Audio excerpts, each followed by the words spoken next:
Salve Maria, pessoal. Mais uma alegria aqui com o Centro de São Paulo, dessa vez recebendo duas pessoas espetaculares no ecossistema católico, e eu digo espetaculares porque pensam de verdade e pensam com católicos. O professor Carlos Bezerra, que já teve a alegria de estar conosco, e agora pela primeira vez o professor Carlos Noguet, que é uma tremenda referência quando se fala de doutrina e filosofia católica. A gente vai começar com Ave Maria, mas antes disso eu vou dizer qual é o tema que a gente vai abordar. A filosofia atual católica é relevante, sim ou não? Se sim, quem são os filósofos relevantes e no que eles são relevantes? É mais ou menos esse o papo que nós vamos ter aqui, rezando para que Nosso Senhor permita com que nenhum de nós, especialmente eu, que sou, obviamente, a figura aqui que só vai fazer pergunta, não falemos nenhum tipo de coisa que desagrade ao Senhor, ou mesmo que cometamos algum erro de conceito ou de efeito. Em nome do Pai, do Filho e do Espírito Santo. Amém. Ave Maria, gratia plena, Dominus tecum, benedicta tu mulieribus et benedictus fructus ventris tui, Iesus. Santa Maria, Mater Dei, ora pro nobis peccatoribus, nunc et hora mortis. Amém. Professores Carlosos, sejam bem-vindos. Professor Carlos Noguet primeiro, como está? Muito obrigado. Tudo bem? Professor Carlos Bezerra, como está? Muito bem, um grande prazer estar aqui, Daniel. Obrigado pelo convite. Então vamos lá. Eu jogo a bomba para os dois e tiro de campo. A filosofia atual, católica, de recorte específico católico, ela é relevante? Ela produz impacto concreto no pensar do mundo católico e do mundo secular de alguma forma? E se sim, quem são os filósofos católicos que a gente deveria considerar nesse nosso tempo, nessa nossa época, na realidade da igreja do mundo atual? Professor Noguet, por favor. Bom, antes de mais nada, é preciso fazer uma precisão. A expressão filosofia católica não foi corrente na igreja durante 19 séculos. Nunca houve. Quem a introduziu foi Étienne Gilson, né, o tomista francês laico Étienne Gilson. Mas não é uma boa expressão. Tá? Nunca os papas falaram de filosofia católica.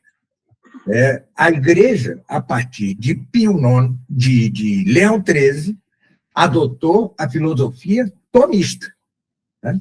Não a filosofia católica, porque a filosofia católica seria multifacetada. Que filosofia é? A tomista, a escotista, a nominalista, a agustiniana? Que filosofia? Não. Então, filosofia católica, em geral, não é um bom termo. Diferentemente da teologia católica. Aí já se pode falar mais. Teologia católica em contraposição à teologia protestante, a teologia é só aquela. Bem, filosofia por antonomasia ou por excelência é a aristotélica. Esta é a filosofia por antonomasia, por excelência. E o que o tomismo faz é tomar esta filosofia por excelência, fazê-la servir à teologia e, ao fazê-lo, elevá-la às suas últimas possibilidades ou potências, certo? Aristóteles, os gregos reaprenderam a pensar, né? Depois da queda de Adão e Eva, etc., houve um largo espaço de tempo em que se desaprendeu a pensar. E os gregos reaprenderam pouco a pouco, né? Temos vários escalões, Anaxágoras, Sócrates, Platão, Aristóteles, e Aristóteles foi o fundador de todas as ciências filosóficas. Foi o fundador da lógica, foi o fundador da ciência natural ou física, foi o fundador das ciências morais, foi o fundador da metafísica. No entanto, quanto à metafísica, ela, embora fundada, ainda que fundada por Aristóteles, com Aristóteles permaneceu na infância. Tá? Seria preciso esperar Santo Tomás para que, tomando a metafísica de Aristóteles e pondo-a a serviço da teologia, ele a elevasse à sua maturidade mais plena. Tá certo? Então, o que há que falar é em filosofia tomista, tá certo? No sentido exato em que Santo Tomás tomou a filosofia de Aristóteles, a pôs a serviço da teologia e a elevou a seus píncaros, né? Às suas maiores alturas. Bem, Santo Tomás, assim que morre, é atacado por uma frente única, tá certo? Uma ampla frente de agostinianos, franciscanos, dominicanos, nominalistas, pré-nominalistas, de uma forma virulenta, a ponto de que o bispo Etienne Tampier, na França, condenasse várias teses de Santo Tomás, sob o silêncio cúmplice do Papa de então, que era João XXI, que tinha sido adversário, tinha sido português predo-hispano, pré-nominalista e adversário acerbo de Santo Tomás. Bem, esta condenação teve consequências tremendas e, apesar de João XXII ter suspendido as condenações e canonizado Santo Tomás e ter dito que ele era o maior dos teólogos, apesar disso, o fato é que até Leão XIII o tomismo permaneceu marginal nas faculdades católicas, certo? Apesar de a Suma Teológica ter sido posta em Trento, no Concílio de Trento, ao lado da Bíblia. Apesar disso. Mas o fato é que, por um lado, os tomistas foram amplamente minoritários. Por outro lado, estes mesmos tomistas não souberam fazer frente ao desenvolvimento das ciências modernas. As ciências modernas se desenvolviam e pareciam negar a fé. E fizeram os tomistas? Se encerraram numa torre de marfim e disseram, não, nós nos ocupamos de teologia e de metafísica, vocês se ocupam de ciências. O fato é que, no entanto, as ciências estavam carcomendo a sã metafísica, a sã teologia e a própria fé, a própria religião. Tá certo? Isto foi percebido claramente por Leão XIII, que lançou a Aeterni Patris para obrigar a Igreja a retornar ao tomismo. Quer dizer, não é bem retornar, porque nunca fora tomista, estritamente, mas fora em Trento, etc. Bem, o fato é que isto teve um impacto, e muitos jesuítas, que eram seguidores de Soares, se fizeram tomistas sinceros, por exemplo, o cardeal Biot. Mas a maioria desses tomistas, por impulso da Aeterni Patris de Leão XIII, ainda padeciam as inflexões ou desvios do tomismo anterior. Só no meio do século XX é que surgem dois nomes capitais para uma retomada do tomismo em duplo sentido. Primeiro, uma volta a Santo Tomás e quanto aos principais e verdadeiros princípios da doutrina de Santo Tomás. Mas também, por outro lado, uma atualização necessária do próprio tomismo. Que nomes eram esses? Santiago Ramírez Opé, na lógica, em especial na analogia, e na ética. E o padre Cornélio Fabro, na metafísica. São os dois nomes maiores do chamado neotomismo, tá certo? Eles lançaram sementes poderosas que poderiam até ter influência sobre o mundo, tá certo?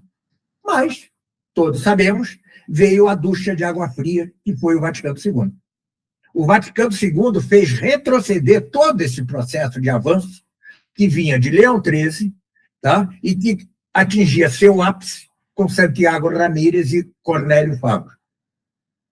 E o tomismo cai na mais absoluta marginalidade. Doravante, os papas conciliares só falam de Santo Tomás para elogiá-lo como estudioso, não para elogiar sua doutrina, né? São os primeiros papas que não elogiam a doutrina de Santo Tomás, os primeiros, né? Desde João 22. Veja, são 6 séculos, né? Bem, então foi preciso esperar o século XXI para que surgisse uma renovação real do tomismo, né? A partir desses magníficos momentos de Santiago Ramírez e Cornélio Fabro, embora os dois, o Santiago Ramírez fosse muito ruim quanto à política, e Cornélio Fabro, depois do Vaticano II, se tenha tornado um voluntarista kierkegaardiano. Vejam como é possível isso. O maior metafísico do século XX adere a Kierkegaard. É uma coisa... Isso depois do Vaticano II. Bem, então foi preciso esperar o século XXI. E no século XXI surgem nomes muito interessantes quanto a Santo Tomás, quanto à renovação do tomismo. O primeiro deles é Martim Echevarria, tá certo?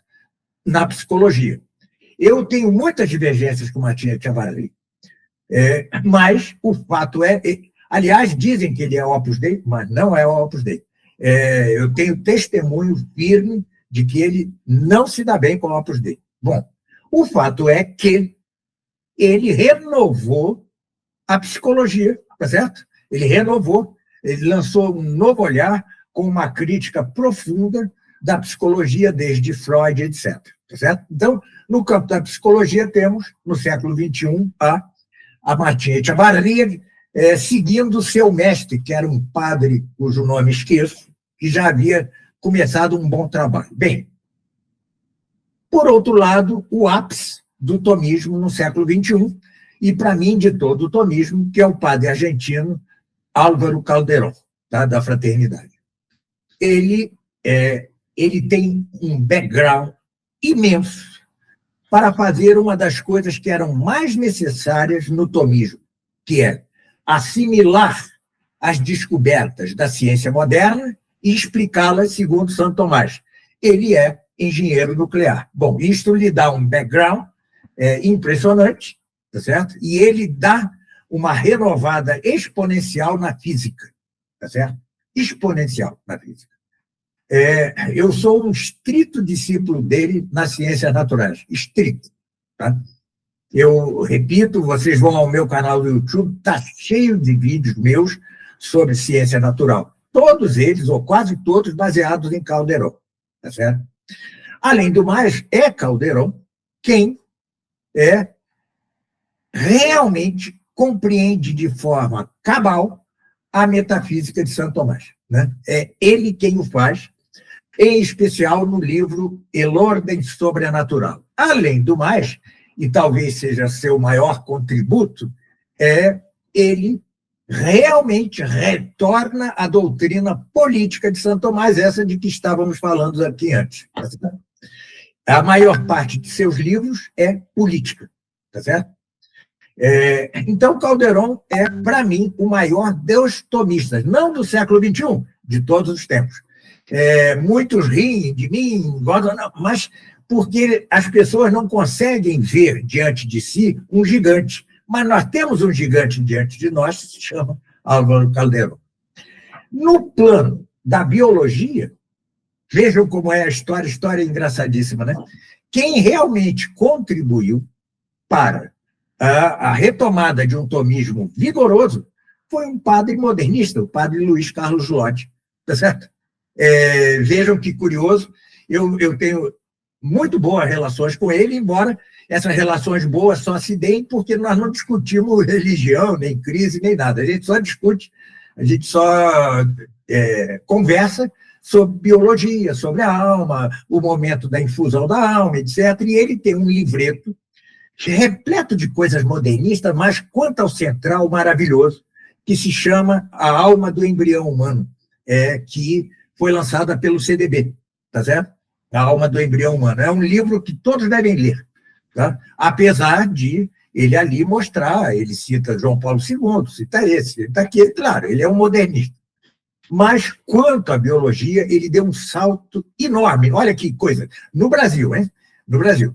Então, nós temos Martinha Echevarria, padre Luiz Carlos Lore na biologia, padre Calderon na física e na metafísica. E, perdoe-me, eu creio que sobretudo com o meu livro anterior, meu último livro, que é Do Verbo Mental ao Verbo Escrito, eu avancei para além de Santiago Ramírez quanto à lógica, tá certo? Eu dei uma arrematada no avanço de Santiago Ramírez e agora, o meu comentário ao Apocalipse, eu creio que faço um progresso teológico propriamente dito, tá? Bem, é isto o que eu conheço do grande tomismo atualmente, tá? Claro, você vai lá, a editora EUNSA, né, que é a editora da Opus Dei de Pamplona, né, e tem livros interessantes, certo? O tomismo da Opus Dei é interessante, fez um serviço interessante, que é esse site Corpus Tomístico, toda a obra de São Tomás em latim publicada na internet. Olha que serviçaço, né? E eu tenho quase todos os livros da EUNSA, dos tomistas da Opus Dei. Mas chegamos àquele limite último que nos faz divergir da Opus Dei, né? Então, eles têm contribuições, mas não são de fundo, de modo que eu os possa caracterizar como os grandes do século XXI. Mas tem contribuições, tá certo? Eu não estou negando, mas são contribuições pontuais, digamos assim. Pois bem, a segunda pergunta sua é qual a influência que teria esse tomismo, tá, sobre os cristãos em geral e sobre o mundo, né? Olha, quanto aos cristãos em geral, é quase nada. Quase nada, absolutamente quase nada, excetuado o Brasil. O Brasil, quando na década de 2000, eu e Sidney Silveira lançamos o Padre Caldeirão aqui, tá certo? Lançamos a Candeia debaixo do Alqueire. Nós tínhamos também um blog chamado Contra Impugnantes, vocês devem conhecer. Sim. E nós divulgávamos tomismo, Padre Álvaro Caldeirão e tal. Hoje nos afastamos, eu e Sidney, mas nós dois fomos os primeiros impulsionadores do tomismo no Brasil. E o tomismo no Brasil cresceu exponencialmente, a ponto de o Padre Caldeirão ser mais conhecido no Brasil que na Argentina, tá certo? Mais conhecido aqui. Em nenhum outro lugar do mundo se traduziram obras do Padre Caldeirão, só aqui. Nos Estados Unidos traduziu uma. Aqui isso é impressionante, isso. É impressionante. O Brasil criou um grupo de tomistas impressionante, tá, a partir desse trabalho inicial nosso, de modo que hoje tem um curso, a Escola Tomista, tem outro curso, uma História Tomista da Filosofia, que me mantém. Eu sobrevivo com os alunos que eu tenho. Não é nada exponencial. No final do mês eu tenho dificuldade para pagar as contas, mas o fato é que é meu ganha-pão. E, para que seja meu ganha-pão, é preciso que haja pessoas interessadas no tomismo. Para estudar um curso de 5 anos de tomismo, né? Em que lugar do mundo isto aconteceria, né? Por isso, aliás, é que eu acho, sinceramente, que quando Nossa Senhora falou que disse que Portugal não perderia a fé, ela se referia ao Brasil, né? Sinceramente, eu creio nisso. Não falo disso retoricamente, não. Eu creio mesmo. Mas, enfim, no Brasil nós temos uma influência razoável, né, sobre os católicos. Razoável, não mais que razoável, mas tão razoável que os mesmos modernistas têm de declarar-se tomistas. E isso é que é interessante, tá certo? Muitos modernistas se dizem tomistas, né? Porque o tomismo marcou presença. No resto do mundo, o tomismo é insignificante. Insignificante. Só no Brasil ele tem influência sobre camadas de católicos. Quanto ao mundo, zero. Né? Zero. Absolutamente zero. Nós não temos nenhuma influência sobre o mundo. Calderon sempre disse, sempre escreve em seu livro assim: eu não falo para ninguém, posso dizer o que eu quero, eu também, entendeu? Eu digo o que eu quero porque ninguém está se importando comigo. É isto mesmo, nós falamos para ninguém, tá certo? É um clamar no deserto, né? Mas no Brasil havemos de reconhecer que temos algum eco, tá certo? Eu, por exemplo, fui a São Paulo semana passada. Algumas pessoas me param para reconhecem e cumprimentam. Bom, isso quer dizer que algum alcance eu tenho, entendeu? Mas é insignificante se considerar o que é que nós podemos fazer no Brasil quanto à política, quanto à economia. Nada, zero, entendeu? Zero, absolutamente zero. Quanto à moral, nada. Mas temos o tomismo, influência, sim, sobre uma parte católica. E o crescimento muito grande da tradição nos últimos anos se deve, no Brasil, né? Não sei lá fora, se deve, para mim, a dois fatores. Um, você já disse na conversa anterior, Francisco, né? O Papa Francisco ajudou nesse crescimento. E dois, a expansão do tomismo aqui, né? Quantos e quantos alunos eu tenho que começam protestantes, no final dos cursos vão à missa tridentina, entendeu? Quantos? E veja que em meus cursos eu não falo de crise da igreja, absolutamente nada. Eu só falo de tomismo, tomismo. E, no entanto, isso ajuda a converter. Eu tenho vários testemunhos de pessoas que se converteram do ateísmo, do protestantismo, do próprio modernismo, e que hoje frequentam a fraternidade, a resistência, sei lá o que é que eles frequentam, o IBP, frequentam algum lugar tradicional, entendeu? Então, aqui no Brasil nós temos uma razoável, uma pequena influência sobre católicos, ponto. Tá? Sobre o mundo, zero, e creio que no resto do mundo, zero em ambos os sentidos. É muito interessante essa retrospectiva que o senhor fez, professor Nogueira. E me ocorre aqui uma pergunta que eu queria fazer para o professor Bezerra, que, de certa maneira, é o reflexo dessa sua análise macro no ambiente micro da eclesiologia. E aí eu faço também duas partes, professor Bezerra. A primeira é como é que o senhor avalia essa mesma jornada descrita pelo professor Nogueira, do seu ponto de vista da igreja. A igreja se negando a si própria e aos seus fundamentos mais essenciais, de maneira evolutiva, até culminar, obviamente, no Vaticano II, e o que veio depois, com todas as mutações em evidência. E a segunda questão é se o senhor acha que o fato do Papa Leão XIV ser um agostiniano,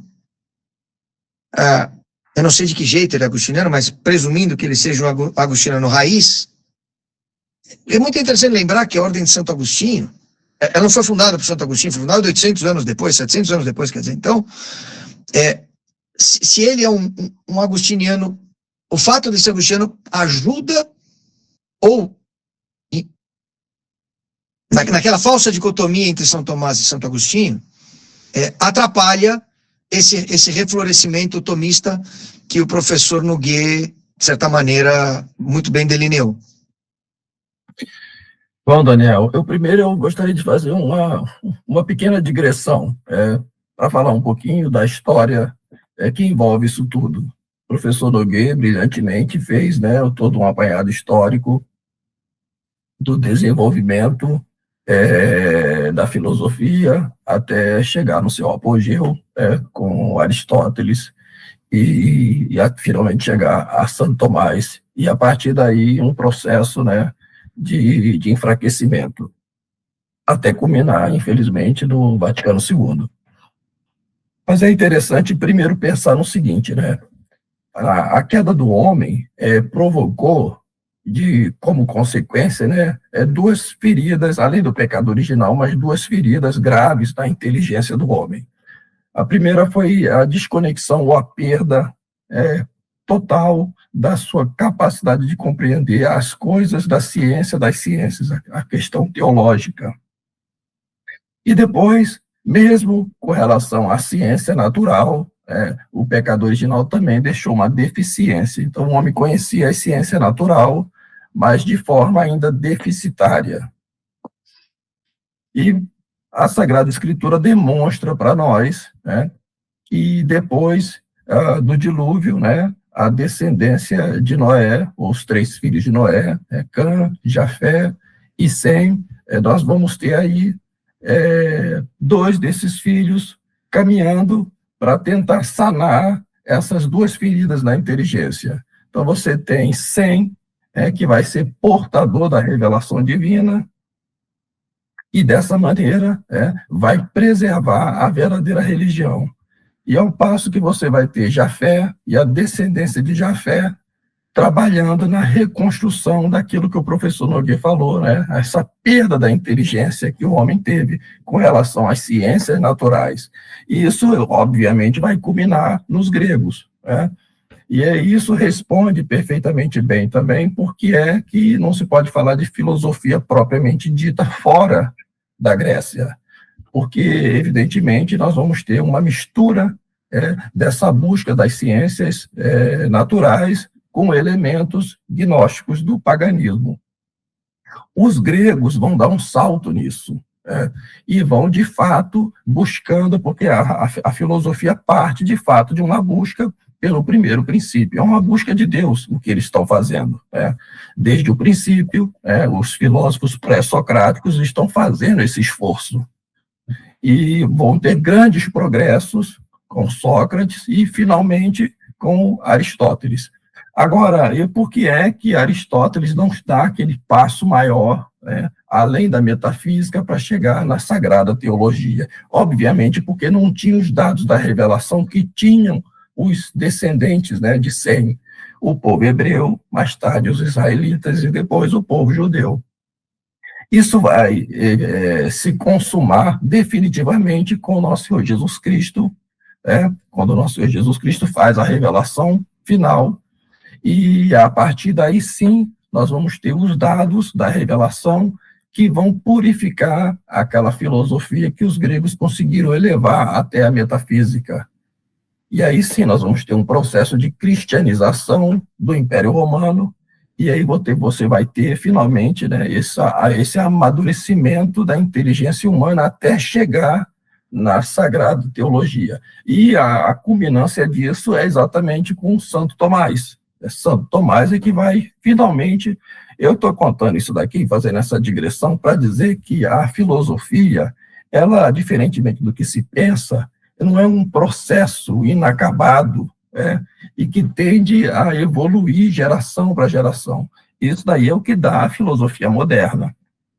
Mas a filosofia moderna já se pode dizer isso, é uma antifilosofia, porque ela está contaminada, isso não se diz, mas quem estuda profundamente a questão sabe que ela está contaminada com fundamentos gnósticos herdados do paganismo antigo.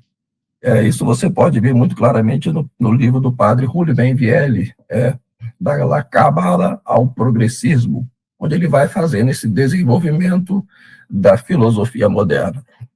Agora, evidentemente, como disse o professor Carlos Nogueira, ao mesmo tempo que a filosofia moderna ela renuncia à sã filosofia, porque ela tem esses elementos gnósticos incrustados dela, ela favorece, de alguma forma, a ciência moderna também.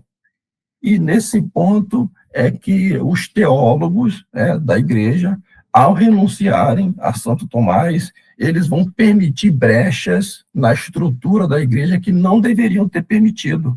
O padre Caldeirão, quando faz um resumo histórico disso, no livro Prometeu, a Religião do Homem, ele aborda exatamente esse ponto. Então, nós vamos ter rachaduras. Por exemplo, o Concílio de Trento não vai conseguir sanar suficientemente essas fissuras, e elas vão permanecendo. E é por isso que o processo revolucionário tende a aumentar exponencialmente até culminar na filosofia das luzes e na Revolução Francesa. Bom, aí você tem, então, um panorama preparado para o assalto final à igreja. E você vai ter uma sequência de papas resistindo a isso. Mas o que é o modernismo, se não o somatório de toda essa falsa filosofia? A começar pelo nominalismo, pelo voluntarismo, e vai chegar até o racionalismo, depois a filosofia de Kant, o subjetivismo, e tudo isso vai criando corpo, e, sobretudo, com o existencialismo e com a fenomenologia. Isso vai exercer uma influência profunda na mentalidade dos homens do século XIX, porque você tem, ao mesmo tempo que você tem essa falsa filosofia, mas ela, ao mesmo tempo, ela favorece o avanço da técnica, de modo que parece que a filosofia tomista ou a doutrina católica, a teologia, a sã teologia, tinha caducado. E, por isso, a própria igreja não vai ter mecanismos para se defender contra o mundo moderno. E é por isso que São Pio X ele vai identificar o problema e vai publicar a encíclica Pascendi, e ali ele faz um diagnóstico da crise que se avoluma dentro da própria igreja, porque os próprios teólogos da igreja estão assimilando não só elementos da filosofia moderna, como também das ciências modernas de um modo geral, e principalmente a história. Então, se você nega o princípio do que eu acabei de dizer no início da minha fala, esse desenvolvimento histórico da filosofia, da revelação, que culmina em São Tomás de Aquino, se você começa a negar isso, você começa a negar a própria história da igreja. E isso o São Pio X chamava de historicismo dos modernistas. E é a partir daqui que esses homens de inteligência deformada vão começar a desconstruir a história da própria igreja. E vão criar a ideia do chamado imanentismo ou imanência vital, ou aquilo que a igreja ensinava anteriormente era consequência de uma necessidade que a igreja tinha de Deus, ou seja, a partir daqui eles vão dividir a história da igreja, a igreja da história e a igreja da fé. O mesmo vai se dar com os evangelhos, o evangelho da história, o evangelho da fé, o mesmo vai se dar com o nosso Senhor Jesus Cristo, o Jesus Cristo histórico e o Jesus Cristo da fé. E você desmonta completamente a igreja a partir disso. Então, se você nega a história da igreja e você estabelece esse duplo padrão, você automaticamente está destruindo, desconstruindo a história da igreja. E o pior, eles vão fazendo isso de forma muito dissimulada e usando linguagem da filosofia moderna. É claro que isso vai exercer influência dentro da própria igreja, e a consequência disso vai ser a condenação de São Pio X a essa doutrina, que ele vai chamar de modernismo, e é um nome muito apropriado, muito adequado, mas que, infelizmente, depois da morte de São Pio X, esse movimento, condenado por ele, vai permanecer. É claro, e o professor Nogueira disse bem isso, é bom a gente também ter isso em mente, né? Esses papas, eles eram atacados de todos os lados. Era muito difícil ter uma defesa, eles estavam ficando completamente isolados. Então, veja, por exemplo, o caso de Bento XV, ocorre a Primeira Guerra Mundial, uma guerra monstruosa, de dimensões nunca vistas antes, uma guerra da técnica, desenvolvimento da técnica, E, por isso, ele não teve condições de combater o modernismo, que vai ressurgindo sobre uma nova forma, uma nova capa, e vai sofisticando essa doutrina que mais tarde vai ser chamada de Nouvelle Teologie, ou a Nova Teologia. E isso vai continuar durante a primeira metade do século XX. Então, você vai ter a explosão da Primeira Guerra Mundial, a Revolução Comunista, depois o advento do nazismo, do fascismo. Então, veja, a igreja está completamente isolada, cercada de todos os lados, por todas essas forças sinistras, não só por fora, mas como também por dentro da própria igreja. E mesmo assim, os papas não cansam de condenar isso. Então você vai ter Pio XI, fazendo uma condenação ao nazismo, ao fascismo, ao comunismo, e o próprio Pio XII vai fazer a condenação à Nouvelle Teologia. Mas como o professor Nogueira disse, é simbólico a morte de Pio XII e essa explosão do corpo, do cadáver de Pio XII.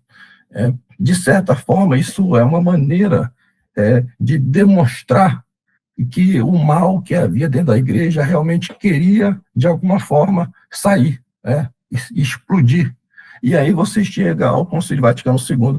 Então, o meu trabalho no meu apostolado é justamente entender o Concílio Vaticano II do ponto de vista amplo da história. Porque muitas pessoas erram ao analisar o Concílio Vaticano II, considerando só a da segunda metade do século XX para frente. Mas é preciso ver a história que existe. Há uma longa história por trás disso tudo. O Concílio Vaticano II é a explosão da coisa, que já vinha, de alguma maneira ali, gestando durante vários e vários séculos. E, finalmente, ocorre, porque o professor Nogueira, nessa série que faz sobre o Concílio Vaticano II, que eu recomendo que todos assistam, ele começa dando 3 notas do concílio. A primeira é a confusão. Então, quando se lê os documentos do concílio, evidentemente que os teólogos, os peritos do concílio utilizaram uma linguagem dúbia, uma linguagem escamoteada, inspirada na fenomenologia, e, portanto, é muito difícil você conseguir ter uma imagem clara do concílio se você ficar apenas na superfície dos documentos do concílio. É preciso penetrar mais fundo. E quando você penetra mais fundo, você percebe que existe, sim, uma coesão doutrinal que une todos esses documentos. E quando você compreende finalmente isso, a primeira coisa que você deve pensar é que, de fato, isso foi pensado. Isso não poderia ter surgido ao acaso durante o concílio. Houve um projeto e houve um planejamento. E é isso que explica essa coesão doutrinal por trás dos documentos, e mais ainda, como eles quiseram esconder isso, disfarçando com essa linguagem confusa que está na superfície do concílio. Agora, quando você entende tudo isso, é mais grave ainda pela terceira nota que o professor Nogueira expõe. É uma doutrina proscrita, ela foi condenada pelo magistério anterior. É impossível que se negue isso. Eu fico abismado quando eu vejo as pessoas tentando fazer uma defesa do concílio, analisando só a superfície do documento. É claro que você vai ficar confuso. É necessário compreender a essência da coisa. É uma reflexão bastante interessante mesmo, e aqui posso estar enganado, mas só fazendo uma contribuição com 2 outros ismos. Acho que a fenomenologia, quando ela entra na Igreja Católica, ela é tão deletéria que ela permite o racionalismo exponencial, porque você começa a racionalizar todos os fenômenos, e esse racionalismo descamba num cientificismo que permite o darwinismo. E o darwinismo acatolicizado é justamente a essência do concílio. Do seu ponto de vista de produção futura do que virá, porque nem o dogma é mais estável, nenhuma verdade absoluta, tudo é possível, imutável, e o adornamento é eterno, o zeitgeist do momento é o que vale, e por aí vai. Exato, exato.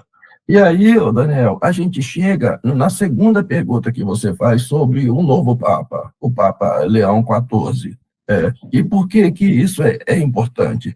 Primeiro que os papas pós-conciliares, o Papa Paulo VI, João Paulo I teve 33 dias apenas, João Paulo II e Bento XVI. Esses quatro aí, eles tinham algo de católico neles, porque eles tinham uma vida no pré-concílio.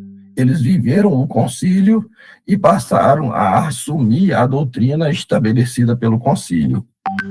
A minha preocupação é que o Papa Francisco, embora tenha sido já um Papa 100% Concílio Vaticano II, ele ainda teve uma vida antes de ser ordenado padre, porque ele foi ordenado em 1969, já sob o novo rito, né? Mas ele ainda teve uma vida da sua juventude e tal, dentro de um mundo, de um universo católico. Já o novo Papa, o Papa Leão XIV, o Robert Prevost, esse sim você pode dizer que é 100% e mais alguma coisa Concílio Vaticano II. E é por isso que nós temos que pensar nele, um agostiniano, mas como são os agostinianos hoje? Essa foi a minha pergunta. Exatamente essa é a minha pergunta. Todos eles têm essa formação já fundamentada nos documentos do Concílio Vaticano II.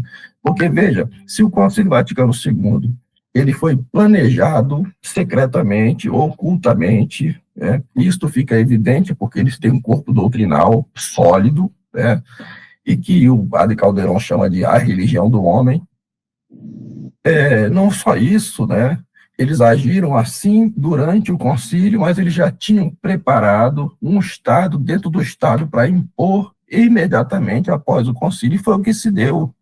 Então você tem um novo padrão estético, é uma nova liturgia, é um novo rito de batismo, a própria arquitetura das igrejas, tudo isso se transforma muito rapidamente. Já havia um Estado pronto para estabelecê-lo assim que demolisse, o Estado no qual esse Estado novo estava incrustado ali, gestando, Então já estava tudo preparado, e isso implica uma série de outras coisas, São os acordos, são os documentos, a formação, dos religiosos, dos padres, tal. Então, de fato uma ruptura quase que total. É claro que permanece alguma coisa, É evidente que permanece alguma coisa, ou, senão, as portas do inferno teriam prevalecido. É evidente que existe alguma coisa, mas a ruptura foi quase total. De modo que eu não espero muita coisa de um Papa quando ele manifesta desde o princípio já a sua adesão ao Concílio Vaticano II e aos documentos do Concílio. Professor Nogueira, antes disso, acho que outra coisa interessante você perceber é que eles são mestres no manejo da arquetipia, Porque é tudo por arquétipo, é tudo por simbolismo, é tudo por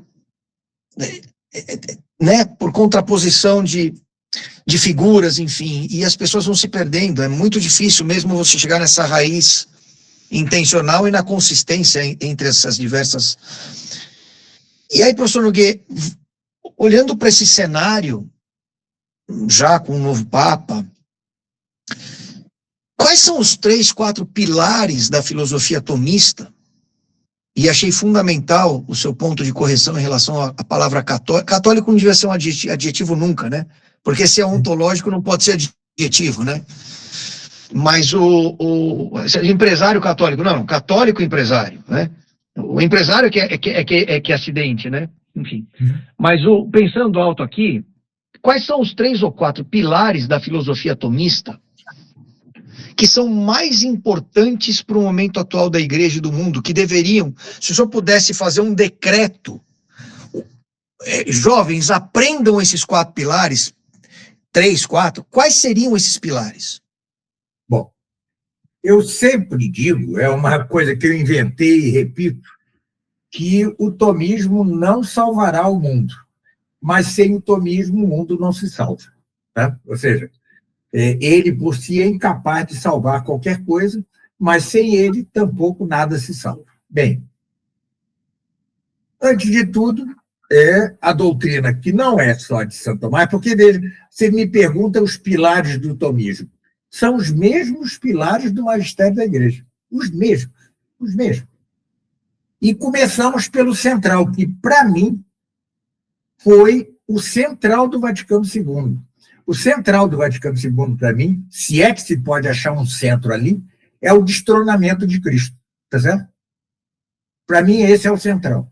Essa expressão é de Dom Lefebvre, né? E é muito feliz, né? Bom, então, o primeiro pilar do tomismo é que os estados, as nações, devem ordenar-se essencialmente à igreja e entrar nela. Tá certo? Lembre-se da palavra de Cristo a seus discípulos. Todo poder me foi dado no céu e na terra. E depois, batizai a todas as nações, tá? Não indivíduos. Batizai a todas as nações em nome do Pai, do Filho e do Espírito Santo, amém? E ensinai-lhes o que vos tem ensinado. Essa é a palavra de Cristo aos discípulos. Então, o que foi a cristandade? A cristandade foi o estado perfeito da igreja. Foi quando estavam na igreja não só os indivíduos, mas as nações. Estavam lá dentro. Certo? Tá? Este é o primeiro pilar central, sem o qual não há reversão da marcha para o abismo. Absolutamente não há. Tá? Bom, o segundo é retomar o essencial das 24 teses tomistas. Não sei, vocês devem antes saber, São Pio X encomendou a uma equipe de tomistas 20 teses que fossem as essenciais do tomismo para que a igreja as adotasse. Bento XV decretou as 24 teses tomistas, de modo que é uma espécie de canonização, né, da filosofia tomista, da metafísica tomista, e depois Pio XI vai dizer: o tomismo foi a única doutrina que a igreja fez sua. Atenção para essa frase, hein? O tomismo foi a única doutrina que a igreja fez sua. Bem, então, o segundo é metafísico. É difícil, mas sem essa compreensão, as ciências e a filosofia desandam. É técnico. É a distinção real entre ser e essência. Né? Essa distinção está no centro do tomismo, que é o gonzo, o eixo, a dobradiça em torno do qual gira todo o tomismo, é capital. Né? Uma coisa é a essência, eu sou homem, tá certo? Outra coisa é o ato de ser ou ser, que é dado por Deus, tá certo? Vejam, o ser não é existência, o ser é o ato que Deus dá para que eu exista, tá certo? Ele é a causa da existência. Bem, desta distinção é que se vem o terceiro pilar, que é como quem dá o ato de ser é Deus, e como nós não temos o ser por nós mesmos, então há 2 tipos de entes. O ente por participação, que somos nós, os animais, os vegetais, as pedras, e outro é o ente por essência, que é o próprio ser subsistente por si mesmo, que é Deus. Tá? Esses são os 3 pilares que seria preciso erguer, tá? Para que houvesse uma cura mental do mundo. Né? Primeiro, o fato de que as nações devem entrar na igreja. Tá certo? Não é Até hoje, mesmo no meio tradicionalista, erra-se muito. Não, as nações têm de apoiar a igreja. Não, não tem de apoiar, tem de entrar na igreja. Tá? Apoiava Salazar, apoiava Franco, mas não, ainda é insuficiente, tem de entrar na igreja. Não se trata de concordatas, né, Bezerra? Uma Sim. coisa é concordata, outra coisa é entrar na igreja. Na Idade Média, as nações entraram na igreja. Concordata. E não havia concordata Não. nenhuma, entendeu? Concordata é uma última tentativa de sobrevivência dos papas, não era mais que isso. Às vezes dava certo, às vezes dava errado. Com Franco deu certo, razoavelmente, com Mussolini deu errado pra caramba, né? Entendeu? Com Napoleão nem se fala. Napoleão nem se fala, né? Entendeu? Então, às vezes dava errado, às vezes dava certo. Mas, o Napoleão foi a falência, né? Concordata virou falência com o Napoleão. Mussolini, você lê o documento de Pio XI de condenação do fascismo, ele quase que se mostra arrependido ali. Ele diz: várias vozes sábias me diziam, não seja condescendente. Ele é um documento de arrependimento, sabe?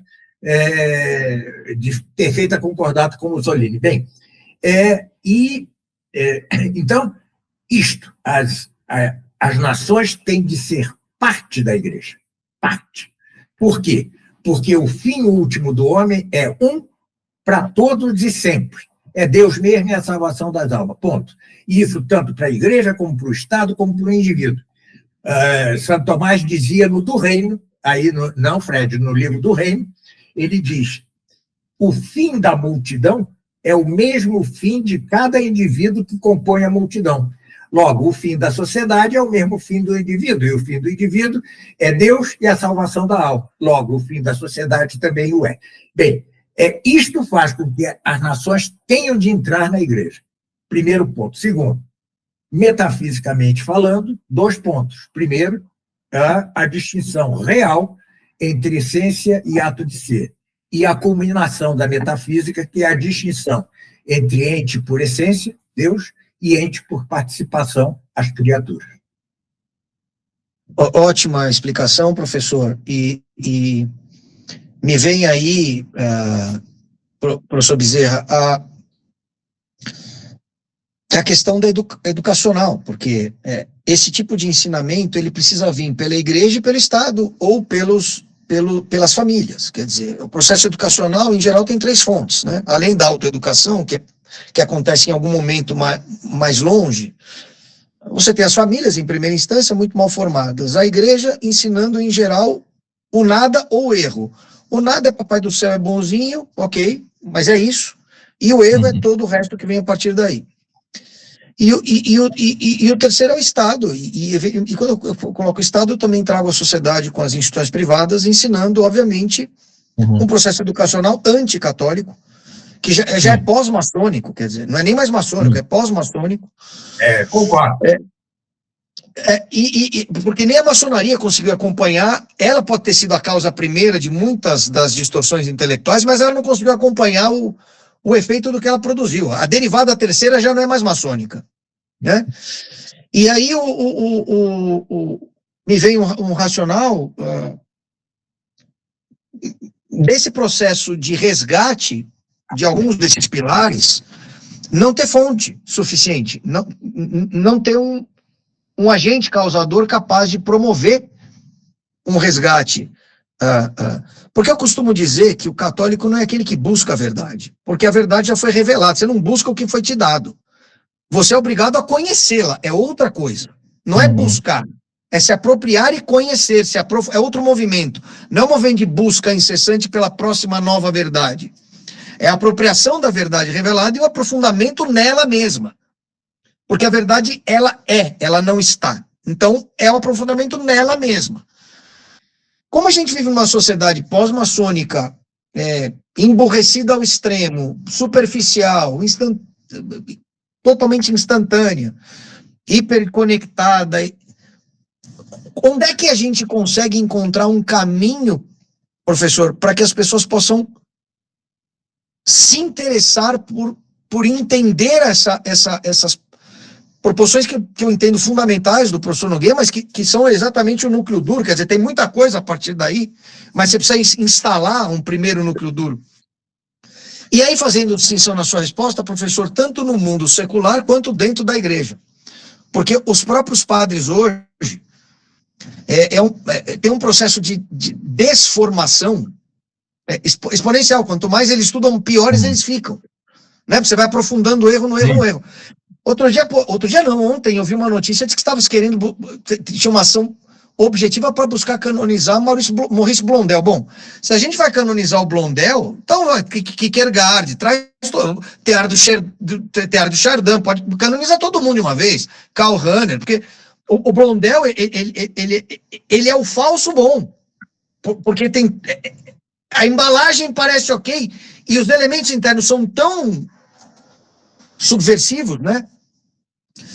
Então, quando a gente chega nesse nível de proposição, como é que faz, professor? Como é que a gente consegue buscar um caminho de rearranjo? Aí a gente chega novamente do Concílio Vaticano II, porque o Concílio Vaticano II, um dos problemas também do concílio é justamente esse, né? É renunciar ao seu papel magisterial, o seu papel de docente, que a igreja sempre exerceu.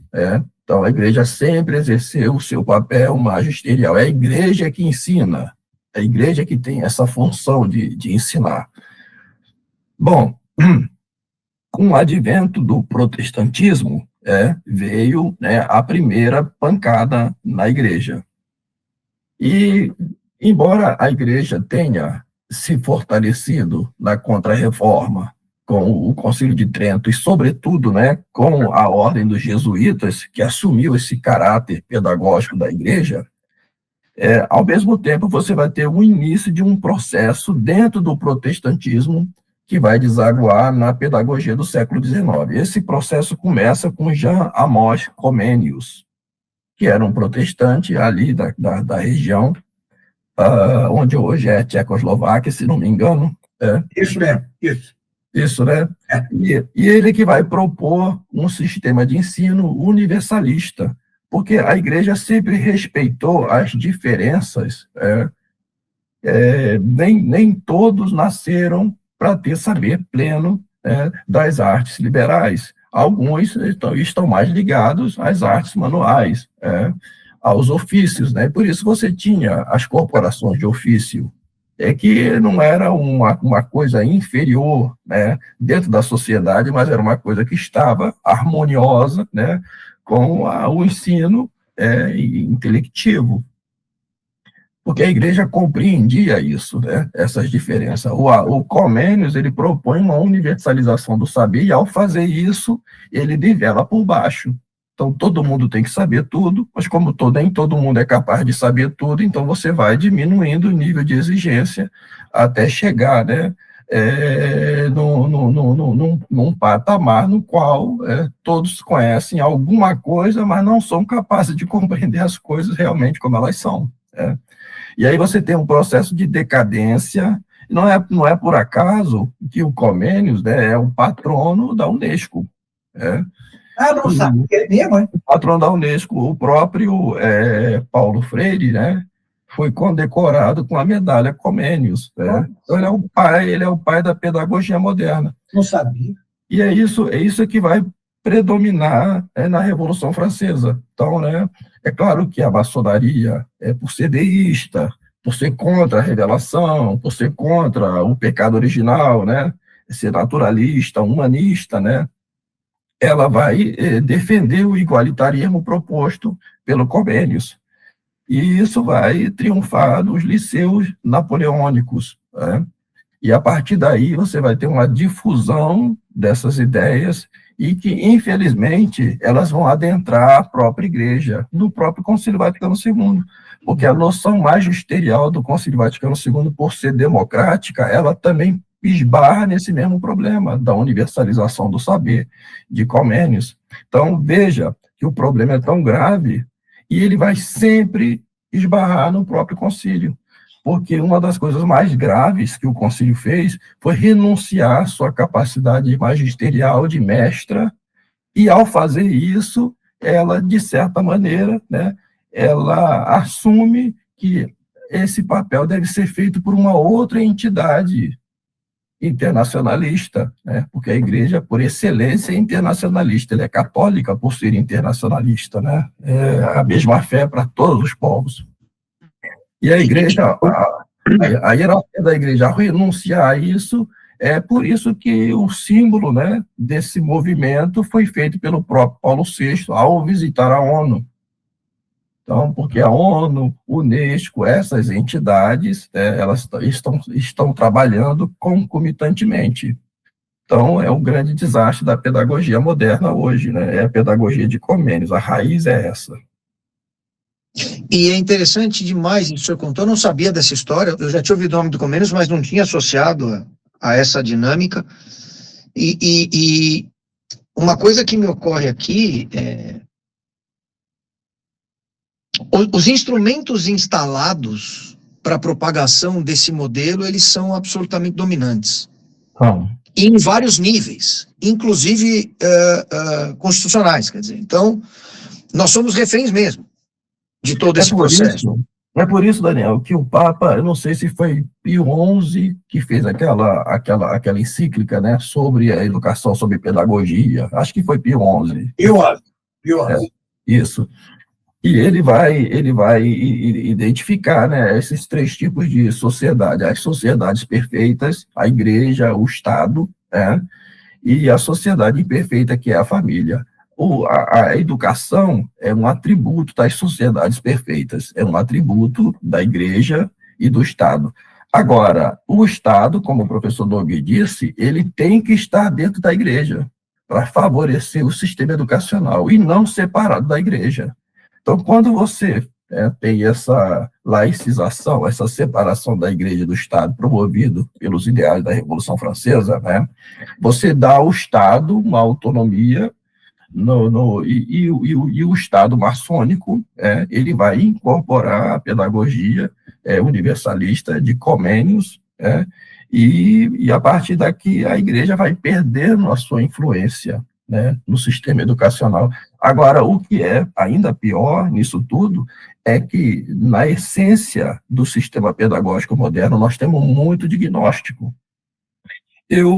Isso eu falo pela minha experiência como professor, experiência de sala de professor e experiência convivendo com pedagogos, porque a gente faz reunião constante na escola, de formação continuada, como eles chamam, né? Então, nós temos muito convívio com equipe pedagógica. E eu digo para vocês, né, que essas pedagogias, a pedagogia libertária, por exemplo, né, elas têm como essência a ideia da metempsicose. E é por isso que muitos pedagogos no Brasil são discípulos de Chico Xavier. Olha só. Faz todo sentido. O construtivismo é gnóstico, né? Ele é humanista e gnóstico, né? Por isso se diz que o professor é um mediador, o professor não ensina ao aluno, o aluno já tem conhecimento, evidentemente, se ele tem... A reminiscência. A reminiscência. Por isso o professor, ele não deve impor ao aluno, ele deve ser um mediador, né? Ajudar o aluno a chegar... É o facilitador. Exatamente isso, é o facilitador. É isso que eles dizem. Excelente. Vamos aqui para os finalmente, porque estamos já mais de uma hora aqui tomando o preciosíssimo tempo de vocês dois, e eu gostaria de propor um próximo, se o professor Nogueira aceitar, o professor Bezerra, para a gente tratar especificamente de uma palavrinha chamada logos.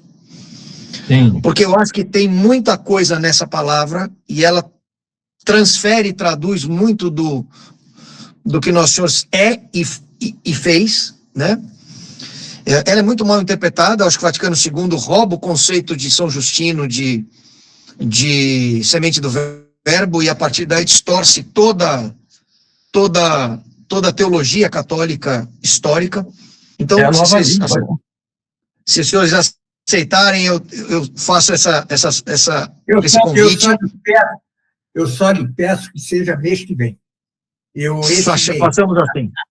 Além de estar ocupado, eu vou passar a última semana em Belém do Pará, imagina. Eu que morro de medo de avião, vou encarar 4 horas de viagem. Enfim, Eu já vou comprar um Lexotan para desmaiar no voo. Tá bom. Não, professor, claro que fazemos o mês que vem, que é isso, não tem pressa, mas é que eu acho que é um tema que cabe muita discussão, e ele tem tudo a ver com, São Justino era grego, né? Tem tudo a ver com essa dinâmica, né? São Justino é sensacional. Sensacional, eu sou fã de São Ele Justino. só tem um erro, que é o milenarismo, mas era um erro compartilhado. E não era condenado naquele momento, não era condenado, porque foi ajustado com o tempo. Exato. Mas ele Enfim, é sensacional. Queria últimas palavras, né, de fechamento dos senhores, rápidas palavras e um agradecimento daqueles mais profundos e mais verdadeiros do Centro de São Paulo, dos nossos membros, para a disponibilidade de vocês dois. Tá, eu faço primeiro, depois eu passo a palavra para o professor Nogueira. Eu fico muito grato pelo convite, né? A minha voz está ainda, essa voz alienígena, né? tá ótimo. Mas também, né? Deu para... Muito melhor, muito melhor. Então, e para mim é muito importante que eu fale, né? É muito importante. Porque eu aqui acabo ficando um pouco sozinho, um pouco isolado, né? E às vezes eu passo um dia inteiro sem dizer uma palavra, né? Então, isso também não ajuda no meu tratamento. Então, agradeço o convite e vou estar sempre à disposição para os próximos, né? Porque, além de tudo, para mim também é importante para a minha saúde também. Claro. Muito obrigado. Obrigado, Fred. Obrigado, professor Nogueira. Obrigado. São Paulo é sua casa, professor Nogueira. São Paulo é sua casa. Domingo estaremos juntos e você vai falar a beça, né? Você sabe, né? Domingo vamos passar a manhã e a tarde juntos. Perfeito. Estou aguardando aqui. Vamos tirar a foto e mandar aí para a turma. A gente tira a foto. Muito obrigado, estou à disposição de vocês. Para mim é um prazer, como para o Bezerra, também é uma questão de saúde, ainda que mental, no meu caso é mais mental que física, né? Mas eu só os convido, porque é disso que minha cabeça trata hoje em dia, 24 horas por dia, é que considerem seriamente a marcha da história, tá certo? Nós temos profecias no chamado Apocalipse sinóptico, né, que é Marcos, Lucas e Mateus, as profecias de Cristo, as profecias de São Paulo em Romanos e 2 Tessalonicenses, e o Apocalipse, né? Hoje em dia, mais que nunca, nós devemos estar conscientes dessas profecias, entendê-las, na medida do nosso possível, obviamente, para que não caiamos nem em quietismo, nem em voluntarismo, que são os dois erros opostos, e alcancemos aquilo que Aristóteles chamava justo meio, né? E que Corsão, genialmente, dizia: o justo meio não é uma média entre dois extremos, é um cume entre dois vales, né? Tá certo? É uma alta entre dois vales. Então, é isso. É um convite, porque eu mesmo só vivo hoje em dia de ler Apocalipse, estudar Apocalipse, é um convite a que tenhamos todos, né? Um esforço, façamos um esforço por compreender os destinos do mundo, da igreja, e os destinos individuais, segundo aquilo que Cristo mesmo nos profetizou, tá certo? Ou seja, ele não profetizou para nada, é para que a gente fizesse alguma coisa, né? E hoje em dia isso é essencial, parece. Tá? Perfeito. E eu aqui, como apoiador desse excelente programa, recomendo o livro do professor Carlos Bezerra sobre a falsa irmã Lúcia e o livro do professor Nogueira sobre o Apocalipse. Está em campanha financeira, né? Está em campanha financeira, ajudem o professor Nogueira. Já fizemos. Já passei. O professor Bezerra passou o link, já aqui, já em casa, já se tem. Amém. Já fizemos o... né? Não é uma campanha como a do Bezerra, é um escândalo. Ele atingiu 80 mil. Eu digo, rapaz, esse homem tem seguidores. Foi um milagre. Foi um milagre, realmente. Acho que a verdadeira irmã Lúcia ajudou, né? Então é isso, pessoal. E agradeço a todos mais uma vez e viva Cristo Rei. Viva Cristo Rei. Até a próxima. Até a próxima. Até a próxima. Até a próxima.